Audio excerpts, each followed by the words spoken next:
ईश्वर बिना सृष्टिर स्थिति नहीं, कारण से स्रष्टा तांकठारु सबु सृष्टि।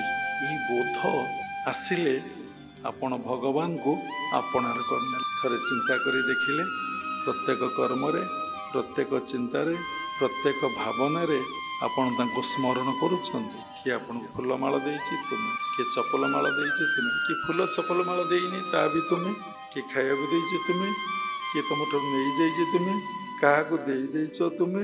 प्रत्येक कर्म देखंतु प्रत्येक मुहूर्त रे आपण जानिला परे, गुरुमुठारु सुनिला परे एवं शास्त्र पढ़ी कि गीता भागवत पढ़ी अनुभव कला परे मु मोर भाव जाऊँ करे कराओ थाई मुई मो बिनु अन्य गति नाही। ये कथा जानिला परे किछि हो से अवस्था हो खोजी खोजी देखिलु आर कारण आम भितर साधना आमे समस्ते त्रिगुण रज्जुरे बांधी